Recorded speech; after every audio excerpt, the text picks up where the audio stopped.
একবার পুজো দিলেই নাকি পূরণ হয় মনস্কামনা। নৈহাটির বড় মায়ের 5 অলৌকিক ক্ষমতা, যা জানেন না হয়তো অনেক মানুষই। নৈহাটির বড় মা সম্পর্কে এই 5 তথ্য জানলে আপনিও অবাক হতে বাধ্য। জানেন বড় মা আসলে কিসে সন্তুষ্ট হন? জানুন, নৈহাটির বড় মার অলৌকিক ক্ষমতা আছে। প্রচণ্ড জাগ্রত, সমস্ত অসম্ভবকে সম্ভব করতে পারেন তিনি। তাই তো সকলেই মাথা ঠেকান বড় মার পায়ে। জানেন কিসে সন্তুষ্ট হন বড় মা? নিরঞ্জনের আগে দেবী মাকে দেওয়া হয় এক বিশেষ মিষ্টি। ভবেশকালী থেকে সকলের বড় মা।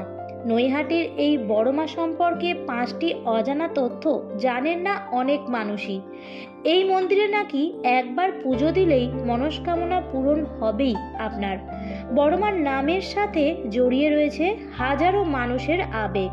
কথিত আছে বড় মা কাউকে খালি হাতে ফেরান না, এতটাই জাগ্রত তিনি। নৈহাটি স্টেশন থেকে পশ্চিম দিকে ঋষি অরবিন্দ রোড ধরে গঙ্গার দিকে কিছুটা এগিয়ে গেলেই বড় মার শতবর্ষের পুজো। যেই পুজোর সঙ্গে জড়িয়ে রয়েছে এক দীর্ঘ ইতিহাস, যে ইতিহাস জানতে গেলে পিছিয়ে যেতে হবে প্রায় 100 বছর। নৈহাটির বাসিন্দা স্বর্গীয় ভবেশ চক্রবর্তী তার বন্ধুদের নিয়ে একবার নবদ্বীপে গিয়েছিলেন ভাঙা রাস দেখতে। সেখানে সুউচ্চ প্রতিমা দেখে তিনি মনস্থির করেন বাড়িতে একই আকারের কালী মূর্তির পূজা করবেন। সেই মতো চক্রবর্তী বাড়িতে পুজো শুরুও হয়। প্রাথমিকভাবে মা কালীকে বাড়ির মেয়ে রূপেই আরাধনা করা হতো। বাড়িতে পুজো হলেও পরবর্তী সময়ে তা সর্বজনীন পুজোর আকার নেয়। প্রতি বছর প্রতিমার আকৃতি বৃদ্ধির ফলে বাড়িতে এই পুজো করা আর সম্ভব হয়নি। তাই ঋষি অরবিন্দ রোডের পাশেই প্রতিমা বানিয়ে পূজা করার চল শুরু হয়। মজার ব্যাপার হলো, সর্বজনীন পুজো হলেও এই পুজোতে কোনো রকম চাঁদা নেওয়া হয় না। ভক্তরাই পুজোর সমস্ত ব্যয়ভার বহন করেন। মায়ের ভক্তদের কাছ থেকেই সোনা রূপার গয়না থেকে শুরু করে ভোগের সমস্ত খরচ উঠে আসে। মায়ের মূর্তি আগাগোড়াই সোনা এবং রূপোর গয়নায় মোড়া থাকে। ভক্তদের ইচ্ছা পূরণ হলেই ভক্তরাই মাকে গড়িয়ে দেন অলংকার, আর সেই ভক্তদের দেওয়া 1.5 কোটি টাকার গয়না ব্যাংকের লকারে রাখা থাকে। সেখান থেকে পুজোর সময় গয়না বের করে মাকে সাজানো হয়। তবে বিসর্জনের আগে সেই গয়না খুলে রেখে মাকে সাজানো হয় ফুলের গয়নায়। রীতি মেনে প্রতি বছর কোজাগরী লক্ষ্মী পুজোর দিন থেকে নির্মাণ কাজ শুরু হয়। 15 দিনের মধ্যেই প্রস্তুত হতে থাকে সুউচ্চ কালী প্রতিমা।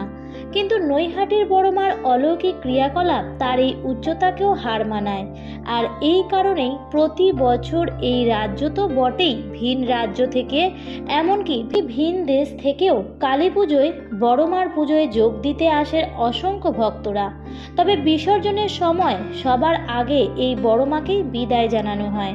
তারপর অন্যান্য প্রতিমার বিসর্জন হয়। বছরের পর বছর বহু মানুষ নিজেদের মনস্কামনা নিয়ে মায়ের কাছে আসেন, মানসিক করেন, দণ্ডিও খাটেন হাজার হাজার মানুষ। কারণ ভক্তদের বিশ্বাস দেবী বড় মা অত্যন্ত জাগ্রত। শুরুতে এই কালীর নাম ভবেশকালী থাকলেও পরে অলৌকিক ক্ষমতার কারণে ভক্তদের কাছে বড় মা নামে পরিচিত হন তিনি। এখানে মা কালীর উচ্চতা প্রায় 21 ফুট। ধর্ম হোক যার যার, বড় মা সবার, এই মন্ত্রেই প্রতি বছর পূজিতা হন তিনি। বৈষ্ণব মতে দক্ষিণাকালী রূপে পূজা করা হয় মাকে। সেই কারণেই বলি দেওয়ার চল নেই এই পুজোতে। দুর্গাপুজোর মতোই 5 দিন ধরে হৈ হৈ করে পালন করা হয় বড় মায়ের পুজো। শুরুর দিকে কয়েকজন শক্তিশালী মানুষের কাঁধে চেপে এই বিশাল আকৃতির মূর্তি বিসর্জনে যেত।